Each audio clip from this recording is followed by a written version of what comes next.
और हल्ला बोल में आपका स्वागत है। आज हम बात कर रहे हैं कि कितने अनमोल मोदी के बोल, यानी प्रधानमंत्री का ये जो भाषण था, इस भाषण को लोगों ने किस तरीके से लिया और कितना मायने रखता है। लेकिन उससे पहले, सबसे पहले कुछ सवाल हम यहां पर पूछ रहे हैं। पहला सवाल यहां पर यह है कि क्या आप प्रधानमंत्री मोदी के भाषण से संतुष्ट हैं? वन रैंक वन पेंशन के मुद्दे को सरकार ने जटिल बनाया। क्या भ्रष्टाचार और काले धन पर मोदी के दावे विश्वसनीय हैं? क्या मोदी सरकार के आकलन के लिए 1 साल कम वक्त है? यह बहुत बड़ा सवाल है। 15 महीने के काफी होते हैं। और क्या गरीब किसान दलित सिर्फ भाषण तक ही सीमित रहेंगे? गरीब शब्द का इस्तेमाल 42 बार किया गया, टीम इंडिया का 38 बार।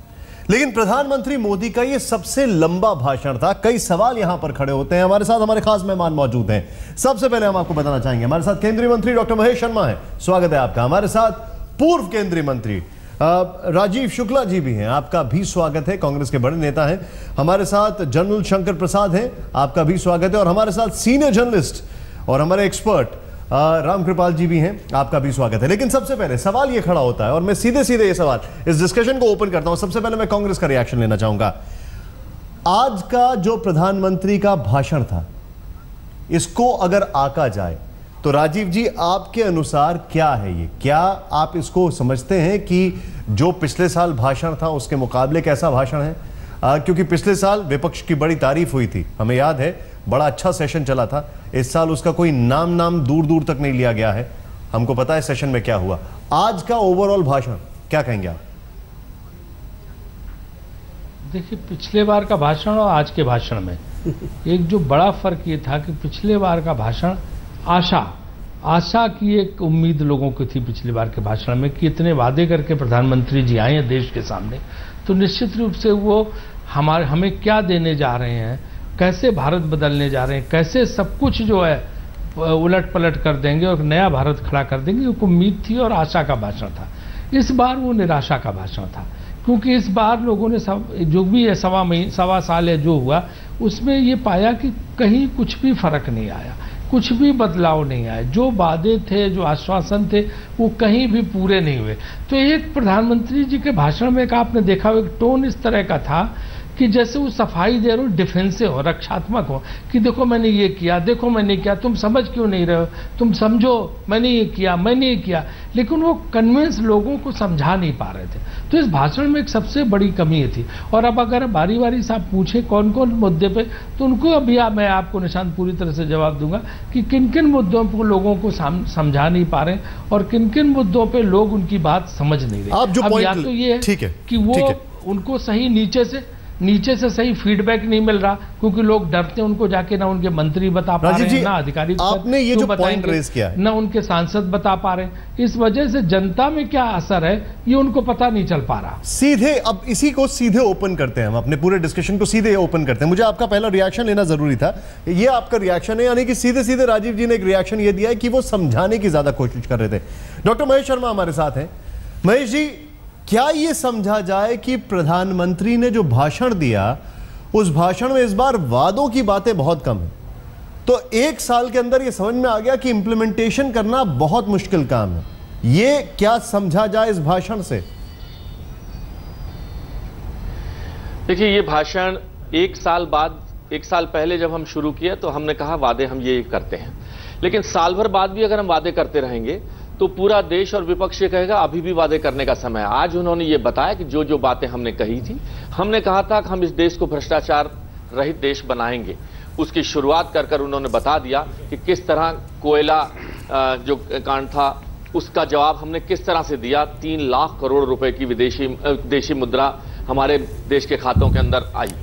किस तरह से हमने मंत्रालयों के अंदर एक ऐसा माहौल बना दिया है कि भ्रष्टाचार रहित प्रक्रिया शुरू हो चुकी है। किस तरह हमने काम, खाली वादे नहीं, काम करना शुरू कर दिया है। हमने कहा था हम गरीबों के लिए काम करेंगे, उन्होंने कहा हमने गरीबों के हित की योजनाएं लाए, हमने बीमा सुरक्षा योजना लाए, अटल पेंशन योजना लाए, जीवन ज्योति योजना लाए। ये इस बार हमने ये बताया कि प्रधानमंत्री जी ने कि हमने सिर्फ वादे नहीं किए थे, हमने उनको कार्यान्वित कर जमीन पर धरातल पर उतारा सर। तो इसलिए वादों का समय अब 1.25 साल बाद भी अगर हम वादे ही करते रहेंगे तो मैं समझता हूं इस बार उन्होंने देश की जनता को यह बताया कि भ्रष्टाचार और गरीबों के लिए काम करना और सामान्य बातें, बहुत छोटी छोटी बातें थी। एक आदमी को लाइन में अपना सर्टिफिकेट बनाने के लिए लाइन में लगना पड़ता था और मैं समझता हूं लाइन में लगने के लिए उसके सर्टिफिकेट का अगर वो खुद अटेस्ट करने की, क्या ये छोटी बात है?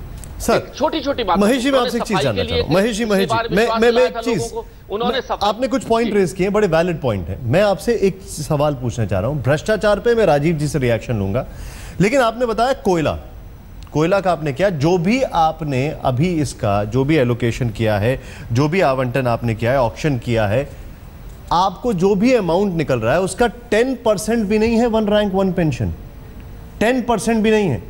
और फिर भी ऐसा लगता है कि आप लोग इंडिसाइसिव हैं। अगर मैं सिर्फ कॉस्ट की बात करूं, आप लोग इंडिसाइसिव हैं, आप लोग सोच नहीं पा रहे हैं। आप लोगों ने कमिटमेंट कर दिया था बगैर ये समझे कि ग्राउंड रियलिटी क्या है, और ओवरबोर्ड जाके आपने कमिटमेंट कर दिया था। मैं आपसे रिएक्शन लूंगा, लेकिन सबसे पहले इसी पर जनरल शंकर प्रसाद, आपका रिएक्शन इस पर। देखिए, अगर आप ध्यान से प्रधानमंत्री के पूरे भाषण को देखें तो कम से कम 1 घंटा और शायद 7-8 मिनट के बाद वो ORP पे आए थे। जब उन्होंने OROP की बात शुरू की, उस समय उनकी बॉडी लैंग्वेज देखने वाली थी। उस समय उनकी बॉडी लैंग्वेज से ये लग रहा था कि वो बिल्कुल लाचार हैं। इस समय वो चाहते हैं किसी तरह ये हो जाए, लेकिन वो नहीं कर पा रहे हैं। असल में अगर आप ध्यान से सुनो, उनके ये शब्द भी हैं कि मैं नहीं कर पाया, और संग संग ये भी कह रहे हैं कि मैं वचनबद्ध हूं इसको करने के लिए। अब बात समझ में ये नहीं आ रही कि क्या ताकत है वो, क्या चीज है वो जो उन्हें नहीं करने दे रही। वो बहुत दुखी से लग रहे थे। मुझे लग रहा था कि वो अंदर से परेशान है, और खास तौर से कल के इंसिडेंट के बाद कि मैं कुछ करके दिखाऊं, कुछ कर दूं, कुछ ORP मेरी इनसे प्रॉमिस है, इस प्रॉमिस को मैं पूरा करना चाहता हूं, लेकिन कुछ शक्तियां ऐसी हैं जो मुझे नहीं करने दे रही। सवाल पैसे का नहीं है, सवाल अरिथमेटिक का नहीं है। अब उन्होंने कहा टॉक्स हो रही है, सवाल टॉक्स का भी नहीं है। मेरे जहां से समझ में आ रहा था, उनके पूरी बॉडी लैंग्वेज को देख के, उनके पूरे प्रेजेंटेशन को देख के OROP के बारे में, कि वो कुछ शक्तियां हैं जो उन्हें नहीं करने दे रही। क्या वो शक्ति उनके पॉलिटिकल कैबिनेट के कुलीग्स हैं? क्या वो शक्तियां उनकी सिविल एडमिनिस्ट्रेशन के जो अफसर साहिबान हैं वो हैं? या क्या उनके अकाउंटेंट्स हैं? या कौन है वो शक्ति? अभी हमें सामने देखनी है। उसका हमें पता करना है कि वो कौन सी शक्ति है सर, जो प्रधानमंत्री को इतना लाचार बना के इस तरह से कहने की कोशिश कर रहे हैं जिस तरह से उन्होंने कहा। ठीक है राजीव जी, मैं आपका भी रिएक्शन ले रहा हूं, लेकिन यहां पर इसमें मैं 2 चीजें ऐड कर रहा हूं। महेश जी, एक सवाल यह है जो अभी आपके सामने जनरल प्रसाद ने रखा। दूसरा, आपके 3 बड़ी scheme, Adarsh Gram Yojana, make in India, NITI Aayog, इसका ऐसा कोई भी आंकड़ा नहीं है आपके पास दिखाने के लिए जिसमें आपने बताया कि आपने बहुत अचीवमेंट किए हैं और इनको टच भी नहीं किया गया। अगर बात की जाए, ये एक ओवरऑल फेलियर की तरह देखा जाए। OROP की हम बात कर रहे हैं, वन रैंक वन पेंशन, इस पर क्या अभी तक हो रहा है वो सबको समझ में आ रहा है। आपका रिएक्शन इस पर? इनको स्पीच में टच नहीं किया। मैं ये नहीं बोल रहा कि आपने इनके ऊपर आपको गिनाना चाहिए था, आपने इन पे भी कुछ नहीं गिनाया। देखिए, आदर्श ग्राम योजना शुरू हुए लगभग 1 साल पूरा हो गया है, और उस 1 साल के अंदर गांव के अंदर गुणात्मक परिवर्तन आए हैं। मैं समझता हूं हर बार की हमारी साप्ताहिक जो बैठक होती है उसमें हर बार 5 से 10 सांसद अपने गांव की फोटोग्राफ समेत उसे प्रस्तुतिकरण करते हैं कि पहले ये गांव इस हालत में था, अब इस हालत में आया है। हमारी कुछ मजबूरियां कुछ प्रदेशों में वहां सरकारों की हो सकती हैं जहां हमारी पार्टी की सरकारें नहीं हैं, जहां विपक्ष की सरकारें हैं, और वहां पर ये दिक्कतें थोड़ी बहुत आ सकती हैं। लेकिन आप ये कहें कि हमारी आदर्श ग्राम योजना फेल योजना रही है, मैं समझता हूं कि खुद कितने गांव का उदाहरण, हर बार हमारी मंगलवार को एक पार्टी की बैठक होती है और उस बैठक के अंदर हमेशा कुछ ना कुछ 10-5 गांव के अंदर के फोटोग्राफ समेत सर, नाम नहीं लेना चाहूंगा। आप ही के 2 MP हैं जिनका इसमें नाम भी नहीं है, जिन्होंने अभी तक, आप ही के 2 MP हैं जिन्होंने अभी तक एक भी ग्राम को अडॉप्ट नहीं किया है। मैं नाम नहीं लेना चाहूंगा। देखिए अब आज हम कितने 543 या 750 MPs में से अगर 2 या 5 गांव के नहीं लिया है तो हम उसकी चर्चा नहीं करेंगे। हम चर्चा करेंगे जो 90% काम होता है, 95% काम होता है, हम उसकी चर्चा करेंगे। जो 2 लोगों की बात करेंगे उनकी चर्चा करने के लिए नहीं है। और बात रही जहां तक आपने कहा नीति आयोग के लिए प्रधानमंत्री जी ने कल कहा कि कुछ लोग इसको जो खासतौर पे विपक्ष के जो मुख्यमंत्री थे, उनकी कई बार इन कार्यक्रमों में ना आना, इन नीति आयोग की बैठकों में ना आना। लेकिन आप ये कहें कि नीति आयोग का फैसले या नीति आयोग का गठन किसी भी तरह से एक फेलियर रहा, मैं समझता हूं पूरी सफलता के साथ नीति आयोग अपना काम कर रहा है। और रही बात आपने ओआरओपी के बारे में, ओआरओपी के बारे में जनरल साहब की बात से सहमत हूं कि उन्होंने अपना वादा अपना पक्का कर दिया, उन्होंने अपनी बात को दृढ़ता से कर दिया कि मैं वचनबद्ध हूं ओआरओपी के मामले के अंदर मैं वन रैंक वन पेंशन का फॉर्मूला लागू कर रहूंगा। मुझे थोड़ा सा समय और चाहिए, जिसके लिए कोई शक्तियां हमारे यहां नहीं है। हमारी पार्टी में कोई शक्तियां काम नहीं करती। हमारी पार्टी में एक खुले वातावरण के अंदर बहस होती है, चिंतन होता है, चिंता होती है, और उसमें कोई शक्ति रोक नहीं सकती। हमारी पार्टी पूरे 330 एनडीए सदस्यों, 282 सदस्यों के साथ पार्टी आई है, तो हमें रोकने वाली ताकत है कौन? ठीक है सर, एक सेकंड मैं आपको रोकूंगा, 1 मिनट रोकूंगा मैं आपको। आप जो बता रहे हैं सर, 45 लोकसभा के एमपी हैं, 56 राज्यसभा के एमपी हैं, आपके अपने 2 एमपी हैं जो कि दिल्ली से आते हैं। ये ग्राम योजना की बात हो रही है। मैंने आपसे बात किया इन्वेस्टमेंट की, जो मेक इन इंडिया की, उसमें सिर्फ एक कंपनी को छोड़ दें, ताइवान की कंपनी, तो कुछ ज्यादा मेक इन इंडिया में कुछ होता हुआ नहीं दिखाई दे रहा है। नीति आयोग में कांग्रेस के एमपीज उसका विरोध कर रहे हैं, उनको आप कॉन्फिडेंस में नहीं ले पा रहे। चलिए मैं एक सीधे अभी मैं एक बड़ा ही सीधे स्ट्रेट फॉरवर्ड सवाल पूछ रहा हूं रामकृपाल जी से। सर आपसे जानना चाहूंगा, क्या 1 साल इतना कम समय है कि हम प्रधानमंत्री को ऐसे मौके के दिन कटघरे में खड़ा करें? देखिए, मैं जो लोग खड़ा कर रहे हैं, अगर उनसे पूछा जाए, मैं एक मैं तो आपसे थर्ड एम्पायर की तरफ पूछ रहा हूं। बस देखिए, मैं अगर प्रधानमंत्री की पूरी स्पीच को, और मैं ये कहूँगा कि आज स्वाधीनता दिवस है और एक परंपरा रही है वहाँ इस तरह के भाषण देने की। हम जब किसी भी भाषण पर कोई विश्लेषण करते हैं तो हमें सोचना चाहिए कि इसके पहले के जो भाषण होते रहे हैं वे क्या थे, वे सिर्फ जुगाली थे, उससे ये भाषण बेहतर है कि नहीं? मैं अच्छा बुरे पे नहीं जाता हूँ, सवाल इस बात का है। मैं अगर पहली बात 45 मिनट का नॉर्मली स्पीच होती थी, आज उन्होंने करीब 1.5 घंटे बोले हैं। इसको अगर आप आधे घंटे के 3 सेगमेंट में बांटिए तो पहला आधा घंटा, अभी जो बात हो रही थी, पिछले 15 अगस्त को जो उन्होंने वादे किए थे उसमें सिर्फ वादे थे, कोई डेटा नहीं था, कुछ बताने को उनके पास था नहीं कि हमने अब तक क्या किया है। पहला आधा घंटा उन्होंने ये बताने की कोशिश की कि मैंने उसमें क्या क्या किया है, और माफ़ कीजिएगा उसमें उन्होंने हर चीज़ को क्वांटिफाई भी किया है। मैं कहिए तो एक फैक्ट आपको बता दूं, बाकायदा उन्होंने हर चीज़ को क्वांटिफाई किया है। उन्होंने यह भी बताया है कि गैस सब्सिडी जो लोग वापस छोड़ रहे हैं, जो पहले कहीं कहाँ जाती थी पता नहीं चलता था, अगर उसको आप देखिएगा तो उन्होंने कहा कि 80,000 हर महीने का एक आदमी का एवरेज सिलेंडर आता है 1.5, और एक सिलेंडर पर 400 रुपया वापस किया जा रहा है सरकार को, करीब 300 रुपये कुछ होते हैं। अगर आप इसको जोड़ें तो 1 लाख करोड़ के आसपास ये रकम पहुंचती है। कहा है उसने? हमारी दिक्कत क्या होती है, हम लोग आदी हैं उस तरह के भाषण सुनने के, जैसे यूपीए के एक प्रधानमंत्री ने कहा था कि भारत पाक विवाद क्या है, अब ये जो पाक अधिकृत कश्मीर है वो हमारा है, हमको मिल जाए, विवाद खत्म हो जाए। वो कह गए और चले गए, हमने बड़ी ताली बजाई, जैसे लगा कि पाकिस्तान हमको थाली में दे गया या हमने ले लिया।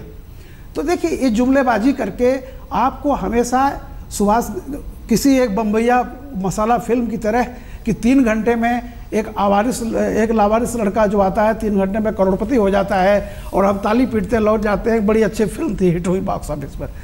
उससे आज हट करके, उन परंपराओं को हट करके, क्वांटिफाई करके मोदी ने बहुत सारे फैक्ट्स दिए हैं। उन फैक्ट्सों, कांग्रेस ये कहती है, यूपीए कहती है कि भाई ये नीलामी तो कोयले की हमने शुरू की। मैं मानता हूँ कांग्रेस एक ऐसी पार्टी रही जो आर्किटेक्ट थी, जिसने नक्शा बनाया, लेकिन बिल्डिंग का काम नहीं शुरू हुआ। आज उसी नक्शे पर मोदी बिल्डिंग बना रहे हैं। मैं जी। उन्होंने कहा ठीक है, आपके दौर में शुरू हुआ था, लेकिन जो भी 1 लाख करोड़ या 2 लाख करोड़ जो भी डेटा है, मुझे एग्जैक्ट फिगर याद नहीं अभी, सवाल इस बात का वो आया ना, वो कहाँ से आया? वो सरकारी खाते में आया है, कुछ आया है, कुछ आएगा, या ऑक्शन पर, जो भी ऑक्शन से पैसे आ रहे हैं वो आ रहे हैं ना। तो आप ये नहीं कह सकते कि उन्होंने सिर्फ हवाबाजी की है, उन्होंने डेटा दिया है, फैक्ट्स दिया है, क्वांटिफाई किया है, क्वांटिफाई किया है। ठीक है, क्वांटिफाई किया है। राजीव जी से मेरा ये सवाल है, राजीव जी, आपने सुना कितना डंके की चोट पे भ्रष्टाचार का जिक्र हो रहा था, जिस मुद्दे पर संसद नहीं चल पाई है। एक सीधे यहां पर अब चलते राजीव जी के पास। राजीव जी, आपने सुना बड़े डंके की चोट पर भ्रष्टाचार के वादे किए गए कि हमने खत्म कर दिया, जीरो करप्शन, 1 पैसा सरकार के खिलाफ नहीं है। केंद्र सरकार के खिलाफ, और इसी भ्रष्टाचार के चलते आप लोगों ने सदन को नहीं चलने दिया। आपका रिएक्शन, उमेश जी, उस पर आपका रिएक्शन मैं जरूर लूंगा। देखिए निशांत, मुझे ऐसा लगता है कि अगर कोई सामने निगाहें खोल के देखता नहीं तो उसके लिए आप क्या कर सकते हैं? आखिर व्यापम क्या है? क्या व्यापम को कोई भ्रष्टाचार मानने को तैयार नहीं? सीबीआई सुप्रीम कोर्ट में कह रही है कि हमारे पास इतना बड़ा ये घोटाला है, इसके साथ डीमैट, कि हमारे पास अफसर ही नहीं कि हम उसकी पूरी जांच करा पाएं। तो उस तरफ कोई निगाह नहीं जा रही है क्या? इसके पहले संसद में जितने मुद्दे उठाए गए उन पर कोई निगाह नहीं जा रही है क्या? तो ये कहना जीरो करप्शन हो गया, मैं इसे मानने को तैयार नहीं हूं। नीचे आम जनता में भी अगर जाइए आप, क्या बिना घूस दिए लोगों का काम हो रहा है? चाहे जिस डिपार्टमेंट में चले जाइए, ये सब इस तरह की बातें हैं कि जिसकी तरफ ध्यान देना चाहिए, और ऐसे दावे भी नहीं करने चाहिए। ये इतना आसान नहीं है जीरो करप्शन कर देना। ये जो है, इस तरह के वादे जो है, ये सब जो है लाल किले की प्राचीर के पर वादे कहलाते हैं, लोगों में लागू नहीं हो पाते। हमारे मित्र महेश शर्मा जी बेचारे बहुत मेहनती हैं, अपने ढंग से जुटे पूरी तरह से रहते हैं, जो काम करते हैं। लेकिन जैसे कोल का बता रहे हैं कि कोयले की नीलामी में 3 लाख करोड़ आ रहा है, एक तो मंत्री कहता है 2 लाख करोड़, चलो हम 2 लाख 3 लाख जो भी मान लें। है क्या समस्या? मैं तो कोल की जो है सिलेक्ट कमेटी में था। प्रॉब्लम क्या है उसमें? हो क्या गया कि नीलामी हो गई है, लेकिन कोल कितना आयात किया जा रहा, जरा ये भी पता लगा लीजिए। कोल का प्रोडक्शन रुक गया है, सिवाय कोल इंडिया के अलावा कोई इसी का प्रोडक्शन नहीं हो रहा। जितनी नीलामी हुई थी, कोई भी अपनी माइन चला नहीं पा रहा है, सबने हाईकोर्ट से स्टे लिए हुए हैं, क्योंकि जो आदमी 30 साल से माइन चला रहा है उसको हटा के दूसरी 2000 किलोमीटर से दूसरे आदमी को लाके माइन मिल गई है, वो चला ही नहीं पा रहा, वहां पे घुस नहीं पा रहा, कुछ कर नहीं पा रहा। तो क्या आप सारी माइंस का डेटा निकालिए, आपको तो आज तक चैनल सारा पता लगाए कि कितना कोल हम इंपोर्ट कर रहे हैं और कितना लाखों करोड़ रुपया हम बर्बाद कर रहे हैं देश का, क्योंकि जो कोयले का उत्पादन था ठप पड़ गया है। तो ये इसके अंदर भी जाइए कि क्या है कि, और ये कहने को तो 2 लाख करोड़ भी 30 साल में आएंगे, ये भी समझ लीजिए। ये नहीं कि 2 लाख करोड़ अभी सरकार के पास आ गए, 30 साल में 2 लाख करोड़ मिलेंगे। तो ये जो है 1 दिन या 1 साल की बात नहीं है। और वो भी जो है उत्पादन पूरी तरह से कोयले का ठप हो गया, सिवाय कोल इंडिया के कोई कोल का उत्पादन किसी भी माइन से नहीं हो रहा, जितने प्राइवेट ऑक्शन हुए। आप इसके डेटा वहां से निकलवाइए। इसी तरह से अगर आप देख लीजिए हाँ, आप जो पॉइंट रेज कर रहे हैं, मेरे लिए जरूरी अभी एक ब्रेक लेना, लेकिन उससे पहले मैं यहां पर महेश जी आपसे कुछ सवाल यहां पर आपसे पूछना चाहूंगा। अभी जो राजीव जी ने रिएक्शन दिया है, चाहे वो कोल की बात हो, चाहे वो भ्रष्टाचार की बात हो, कैसे व्यापम को इग्नोर किया जा सकता है, कैसे राजस्थान को इग्नोर किया जा सकता है? क्या ये समझा जाए कि प्रधानमंत्री के अंडर ही तो ये सब आ रहे हैं? भाई सरकार तो बीजेपी की है, भ्रष्टाचार पर एकदम सबको क्लीन चिट दी जा रही है, क्या इसका मतलब ये कहा जाए? देखिए, प्रधानमंत्री जी ने कहा कोयले की डाटा दिया, पहले उन्होंने कहा 1,76,000 करोड़ का घोटाला, हमें लगता था शायद ज्यादा है, लेकिन अब जब 2 लाख करोड़ की ऑक्शन हुई या 3 लाख करोड़ की हुई तो हमें लगता है वास्तविकता है। उन्होंने कहा हम सब्सिडी भी घोषणा कर सकते थे कि एलपीजी के ऊपर 15,000 करोड़ की हम सब्सिडी देखिए विड्रॉ कर रहे हैं, लेकिन उन्होंने कहा नहीं, हमने व्यवस्थाओं को बदला, हमने सिस्टम को बदला और उसके तहत हमने 15,000 करोड़ रुपए गैस एलपीजी के अंदर हमने बचाए। ये था हमारी व्यवस्थाओं, हमारी जो भ्रष्टाचार रहित हमारी योजनाएं थी उनका परिणाम। तो मैं समझता हूं 3 मंत्रालय मेरे पास हैं, मैं इस बात की गवाही देना चाहता हूं, तायीद करना चाहता हूं कि तीनों मंत्रालयों के अंदर इल्जाम लगते रहे, दुनिया भर के इल्जाम। हमारा सिविल एविएशन मंत्रालय रहा जो इल्जाम और भ्रष्टाचार से जने उसका दंशम आज तक झेल रहे हैं। आज तक पिछले 1 वर्ष के अंदर मैं अपने 3 मंत्रालयों की तो तायीद में स्वयं ही कर सकता हूं, और किसी के पास कोई एक भी प्रश्न अगर हो मंत्रालयों से, और मैं तो कहता हूं उन्होंने दावा किया है, देखिए जिस थाली में छेद नहीं होता वो आराम से काम करती है, इस थाली में छेद नहीं है, तो इसलिए उन्होंने सीना ठोक के, ताल ठोक के कहा कि मेरे देश के अंदर एक भी प्रश्न नहीं उठा, लेकिन आप सवाल उठाएंगे, आप व्यापम का सवाल उठाएंगे, आप राजस्थान का। राजस्थान और इनका इंतजार तो कर लीजिए, सीबीआई की जांच हो गई है, सीबीआई की जांच का परिणाम तो आ जाने दीजिए, जो भी परिणाम आएगा हम सब स्वीकार करेंगे, आपको पूरा हक है। राजीव जी भी मैं सम्मान करता हूं। सर, महेश जी, मैं क्षमा चाहता हूं, आपको रोक रहा हूं, लेकिन मुझसे एक चीज रुकी नहीं जा रही है। मैं सीधे व्यापम की बात करें, सीबीआई तक पहुंचने की नौबत तब आई जब स्टेट के ऊपर से विश्वास हट गया था लोगों का। सीधे मैं बस व्यापम की बात कर रहा हूं अभी, तब सीबीआई तक पहुंचने की नौबत आई जब स्टेट से विश्वास हट गया। क्या ये अपने आप में एक बहुत बड़ा मैसेज नहीं है? जहां पर यह कहा जाता है कि हमारी जर्सी पर एक दाग नहीं होगा, वहां पर अगर जर्सी को दागदार किया जा रहा है, उस पर दाग को लेकर सवाल खड़े हो रहे हैं, तो फिर एक्शन लेने में दिक्कत क्या है? यही शायद कांग्रेस बोल रही है। देखिए, दोनों में फर्क था। खुद मुख्यमंत्री ने अपने आप कहा हम सीबीआई जांच के लिए अपने आप को ऑफर करते हैं। जब कांग्रेस की अपील सुप्रीम कोर्ट में चली गई उसके बाद सर हम बातों से एक मिनट, दिग्विजय सिंह जी की जो पिटीशन थी सुप्रीम कोर्ट में एक्सेप्ट हो गई, उसके बाद ये कहा है इतने सालों से खामोशी, इतने सालों से चुप्पी, इतने सारे लोगों की मौत, जब दिग्विजय सिंह की सुप्रीम कोर्ट में पिटीशन एक्सेप्ट हो गई उसके बाद कहा है। बल्कि अगर वो नहीं कहते तो सुप्रीम कोर्ट ने जो अपना कहा था फैसला, वो तो ऑलरेडी कह दिया था सुप्रीम कोर्ट ने उसके बाद कि आपको करना ही पड़ेगा। तो ये हम नहीं कह सकते कि मुख्यमंत्री ने अपने आप कहा है। सर देखिए, किसी भी स्टेज पे उन्होंने इसका ना नहीं कहा। उन्होंने कहा हम किसी भी तरह की जांच के लिए हम तैयार हैं, और जो चाहे सीबीआई से कराइए या हमारी अपनी संस्थाएं करें, वो सबके लिए तैयार है। और आ जाने दीजिए, परिणाम भी आ जाएंगे। राजीव जी क्विक रिएक्शन, एक मिनट महेश जी, एक मिनट राजीव जी क्विक रिएक्शन आपका इस पे। नहीं, देखिए बड़ा स्पष्ट है इसमें कि वहां अपनी ये संस्था से जांच कराते रहे, लोग मरते रहे, आज तक का पत्रकार भी मरा, और इस तरह जब पूरी तरह से जनता में हाहाकार मच गया, सुप्रीम कोर्ट गए, सुप्रीम कोर्ट ने कहा करते हो तो करो, ना तो हम जांच बिठाते हैं। तब उन्होंने, और इधर से भाजपा हाईकमान ने भी दबाव डाला। प्रधानमंत्री जी विदेश जा रहे थे, एयरपोर्ट पे जैसा कि अखबारों में छपा, अमित शाह से कहा कि ये जाके करवाओ, कि अब इनसे बोलो कि सीबीआई का ऑर्डर कर दे। तब उन्होंने सीबीआई ऑर्डर की। इसका मतलब कहीं ना कहीं कुछ ना कुछ ये था। जितनी पाक साफ वाली बात कर रहे हैं, पाक साफ वाली बात नहीं है। आप मध्य प्रदेश में जाइए, बच्चा बच्चा जान रहा है कि क्या व्यापम का है। तो मैं नहीं कह रहा हूँ कि इस तरह का होता है, हो रहा, लेकिन उसके लिए जो ही कहते हैं छाती ठोक के कहा, छाती ठोक कहने की जरूरत क्या है?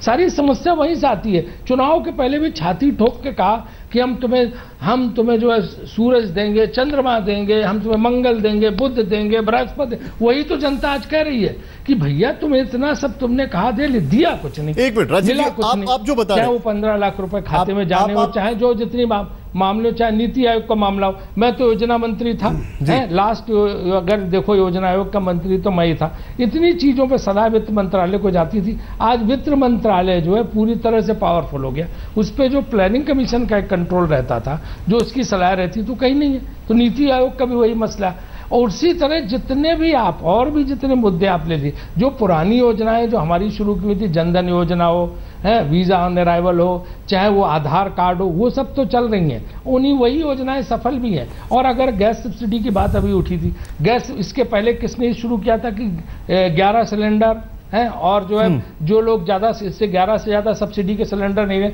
वो एक सेविंग, वो इसको बचत करने का तरीका, वो एक यूपीए सरकार ने किया। इन्होंने कहा कि भाई लोग अपने आप, एक मिनट राजीव जी, आपने जो पॉइंट रेज किया, एक मिनट, ये सारे पॉइंट्स पे अफोर्ड कर सकते, उसमें सरकार का तो कुछ है नहीं। सरकार ने पैसा बना के दे दिया। अब आप उस 1 लाख करोड़ जो जनता ने छोड़ा है, उसको उसका फायदा गरीब लोगों को दीजिए। एक मिनट पॉइंट राजीव जी, मैं आपको रोकूंगा अभी, 1 सेकंड रोकूंगा मैं आपको। रामकृपाल जी, यहां पर अलग अलग बातें हो रही हैं भ्रष्टाचार को लेकर। यहां पर 2 मैटर हैं। पहला तो मैटर यह है कि भ्रष्टाचार में खाली केंद्र का भ्रष्टाचार है, राज्यों का भ्रष्टाचार जो आपकी सरकारें हैं आपके अंदर, और दूसरा जो 6,500 करोड़ रुपए का अमाउंट बताया जा रहा है, ये बड़ा, और एक्सपर्ट्स का, जो फाइनेंस के एक्सपर्ट है उन्होंने कहा ये एग्जैजरेटेड अमाउंट है, ग्राउंड रियलिटी से कोसों दूर। देखिए मैं एक बात बता दूं, हम लोग ये जो मोदी जी की आज की स्पीच थी, मोदी जी एक छटे हुए पॉलिटिशियन हैं, बड़े ही अब काफ़ी और मैच्योर हो गए हैं। यहाँ तक अगर पहुँचे हैं तो निश्चित तौर पर जान लीजिए कि वो एक मैच्योर पॉलिटिशियन है। आज वो जान रहे थे कि उनको किससे बात करनी है, किसके लिए बोल रहे थे, किसके लिए बोल रहे थे। Targeted audience. सुनिए, आज के उनका पूरा भाषण वो क्लासेस के लिए नहीं था, वो मासेस के लिए था। वो इंडिया के लिए नहीं था, वो भारत के लिए था। वो बिहार के लिए था, बंगाल के लिए था, यूपी के लिए था, जहां उनकी निगाहें जमी हुई हैं। सीधी सीधी एक बात। और आज के भाषण में आदिवासी मजदूर, असंगठित मजदूर, गरीब, 46 बार आप ही बता रहे हैं ना, 44 बार गरीब की बात की है। वहां से उठ के वो मिडिल क्लास पर आके खत्म हुआ है। वहां पे है कि बच्चा था कि घर सब स्वच्छता अभियान अब बच्चे चलाएंगे, बच्चे बाप को डांटेंगे, क्योंकि बाप हमेशा बच्चों की बात मानता है कि यहाँ मत रखिए। उसके बाद यूथ पर आते हैं। देखिए, हालांकि वो सपना है, सपना दिखाने का क्या है कि इंटरव्यू के बिना नौकरी। अब आप सोचिए इसके ऑडियंस कौन है? शहर का इंटेलेक्चुअल जो है, सोकाल एकेडमिया, उसको अगर आप पूछेंगे तो उसमें तमाम बुराइयां नजर आएंगी। आज का भाषण जो इसके पहले भी प्रधानमंत्री हमेशा देते रहते थे, वो कोई 45 मिनट में देश के हर सब्जेक्ट पर, साइंस से लेकर टेक्नोलॉजी से लेकर अपोलो 11 से लेकर के बॉलीवुड तक सब विवेचना नहीं हो सकती, माफ़ कीजिएगा। और जिस व्यापम और इसकी बात कर रहे हैं, एक बात मैं कह दूं, जब पार्टियां सत्ता में होती हैं तब वो न्यायपालिका की दुहाई देती हैं, और जब विपक्ष में होती है तो खुद न्यायपालिका हो जाती है। बिल्कुल ठीक कह रहे हैं। बीजेपी भी न्यायपालिका थी जब विपक्ष में थी, आज वही यूपीए जो कांग्रेस है वो खुद न्यायपालिका है। वो फैसला दे रही है कि वहां पर भ्रष्टाचार हुआ है, पता नहीं कोर्ट में क्या साबित होगा, नहीं, सीबीआई जांच कर रही है, इंतजार करना चाहिए। न्यायपालिका का रोल पॉलिटिकल पार्टीज नहीं ले सकती, माफ कीजिएगा, एक्यूज कर सकती हैं, जजमेंटल नहीं हो सकती। और दिक्कत ये हो रही है कि पार्टियां जजमेंट दे रही हैं कि ये अपराधी हैं। अरे कैसे आप कह सकते हैं अपराधी, आप कह सकते हैं अक्यूज है। लेट द जुडिशरी डिसाइड, अदालत फैसला देगी भाई। पॉलिटिकल पार्टीज थोड़ी फतवा कर रही है कि हम अब सत्ता में नहीं है तो हम अदालत का काम करेंगे। एक तो, चीज है, आपने जो पॉइंट रेज किया यहां पर, अब मैं जनरल शंकर प्रसाद को लेना चाहूंगा बीच में। महेश जी, आज जो चीजें मिसिंग थी, अक्सर ये कहा जाता है कि जो राष्ट्रपति का भाषण होता है वो सैद्धांतिक होता है, जो प्रधानमंत्री का होता है वो व्यवहारिक होता है, गवर्नेंस के बारे में होता है। मिसिंग था आज, अब से करीब एक हफ्ते पहले पाकिस्तान का एक टेररिस्ट पकड़ा गया है, एनएसए लेवल की टॉक्स होने जा रही हैं, वहां पर हमको समन किया गया है, जो हमारे पाकिस्तान ने कल समन किया गया है हमारे हाई कमिश्नर को। इन सारी चीजों को लेकर फॉरेन पॉलिसी, प्रधानमंत्री इतना विदेश जाते हैं और इतनी सारी चीजों की बातें होती हैं, इतने अचीवमेंट्स गिनाते हैं, फॉरेन पॉलिसी पे खामोशी, पाकिस्तान पे एकदम सन्नाटा। ये वो चीजें हैं जिसको लेकर बड़ी चिंता होती है। मैं इस पर एक पहले जनरल शंकर प्रसाद से रिएक्शन लूंगा। जनरल प्रसाद, आपका रिएक्शन इस पर। देखिए, सबसे पहले तो मैं एक बात और बता दूं कि मैंने शुरू में कहा कि कोई ऐसी शक्तियां हैं जो प्रधानमंत्री को लाचार कर रही हैं वन रैंक वन पेंशन लागू करने के लिए। हम सब ये समझते हैं कि प्रधानमंत्री नरेंद्र मोदी एक बहुत हाई ग्रेड बहुत बढ़िया स्टेटमैन है, मेरे समझ से देश के बेस्ट प्रधानमंत्री में गिने जाएंगे, वर्ल्ड के बेस्ट लीडर्स में है, पावरफुल हैं। वो आज वेटरन्स ये सुनना चाहते थे केवल उनके मुंह से कि हम वचनबद्ध हैं, तो मालूम है ये सुनना चाहते थे कि कौन सी तारीख तक ये लागू होगी। ठीक है, वो बेचारे इस तारीख तक नहीं दे सके। ठीक है, और इस तारीख को देने में क्या वो अगर ऑर्डर करें अपने point noted sir, point noted, इस तारीख तक तुमको ये अरिथमेटिक शामिल करना है, पॉइंट नोटेड, वो नहीं ऑर्डर कर पा रहे हैं। दूसरी बात आपने की टेररिज्म और पाकिस्तान की, इस पर मैं टिप्पणी करता हूं। देखिए, इस समय पूरा देश पिछले 15-20 दिन से सारे अखबार, सारी चैनल्स केवल पाकिस्तान की टेररिज्म, गुरदासपुर और उधमपुर के बाद एनएसए की टॉक्स पर पूरी सब दुनिया की नजर है। इस पर एक टिप्पणी नहीं हुई। इससे हम क्या समझ रहे हैं? इससे दो बातें सफल हो रही हैं। या तो इतनी सिक्योरिटी है, इतनी सीक्रेसी है इस बात के ऊपर कि वो देश के साथ शेयर नहीं करना चाह रहे, क्योंकि इसे बड़ी गंभीर मामला, वो भी हम मानने को तैयार है। और दूसरी ये है कि शायद वो नीति अपनी पब्लिकली बता नहीं सर, मैं आपसे आपको रोकूंगा, मेरे को ब्रेक लेना है और इस शो को वाइंड अप करना है। 1 मिनट रोकूंगा मैं आपको। महेश जी, आपका रिएक्शन इस पे, लास्ट रिएक्शन बहुत संक्षेप में रखिएगा सर। क्या वजह है ये इन इश्यूज को टच नहीं किया गया? बहुत संक्षेप में सर।